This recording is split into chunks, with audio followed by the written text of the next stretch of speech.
Hi tears, welcome to Maithliraj health and beauty channel. இன்றைக்கி நம்மளோட சேனலில் என்ன பார்க்க போகிறோம் அப்படின்னு பார்த்தீங்கன்னா, கோவிலுக்கு நம்ம ஏன் போகிறோம், எந்த மாதிரி கோவிலுக்கு போனால் நம்மளுக்கு ரொம்ப நல்லது, ஸோ இந்த விஷயங்களை பற்றி தான் நம்ம தெரிஞ்சுக்கிறோம். அண்ட் எப்படி நின்று சாமி கும்பிடணும், எந்த டைரெக்ஷனில் நின்று சாமி கும்பிட்டா நல்லது, இதை பற்றின ஒரு ஜென்ரல் டாபிக்.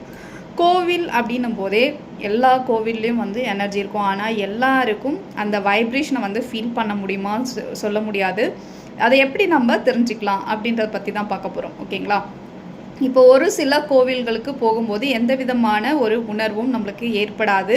ஒரு சில கோவிலுக்கு வாசல் கிட்ட போகும்போதே நம்மளோட உடம்பெல்லாம் வந்து ஒரு விதமான கூப்ஸ் பம்ப்ஸ், அதாவது புல்லரிப்பு தன்மைன்னு சொல்லுவோம் இல்லையா?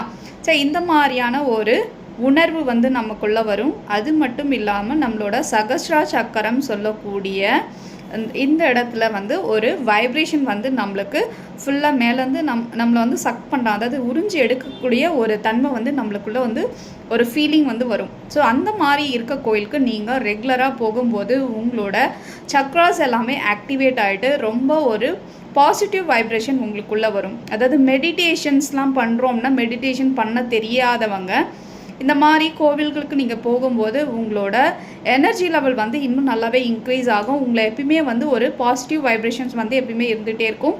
நல்ல விதமான சிந்தனைகள் வந்து நமக்குள்ளே உருவாகும். இதுக்காக தான் நம்ம கோவிலுக்கு போகிறோம். அண்ட் இன்னொரு விஷயம் என்னென்னா, ஒரு சில கோவிலுக்கு போகும்போது நம்மளுக்கு அந்த மாதிரியான உணர்வுகள் ஏற்படலை அப்படின்னும் போது நீங்கள் அந்த கோவில்களை தவிர்த்து உங்களுக்கு எந்த இடத்துல அந்த எனர்ஜி ஃபீல் ஆகுதோ அந்த கோவில்களுக்கு முடிஞ்ச அளவுக்கு அதிக நேரம் நீங்கள் செலவிடுங்க. அந்த மாதிரியான கோவிலுக்கு நிறைய போங்க. நான் எல்லா சாமியை வந்து குறை சொல்லலை. உங்களோட சக்ராஸ் எங்கே ஆக்டிவேட் ஆகுதோ அந்த மாதிரியான இடத்துக்கு நீங்கள் அதிகம் போகுங்க. ஓகேங்களா?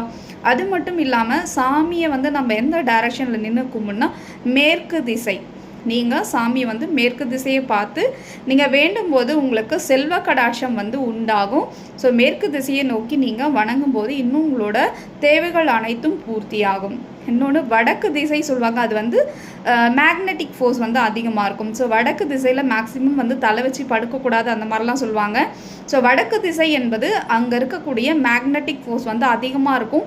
ஸோ நீங்கள் வழிபடுறதா இருந்தாலும் வடக்கு திசை நோக்கியும் கும்பிடலாம். முடிஞ்ச அளவுக்கு வந்து மேற்கு திசையை நோக்கி நின்று சாமியை வணங்குங்க. சாமியை வணங்கும் போது கண்ணை நல்லா திறந்து அவங்கள பார்த்து உங்களோட தேவைகள் என்ன அப்படின்றத நீங்கள் கேட்கலாம். அவங்களுக்கு நன்றி பாவம், அதாவது தேங்க்ஸுன்ற ஒரு விஷயம் வந்து கட்டாயம் நம்ம சொல்லணும்.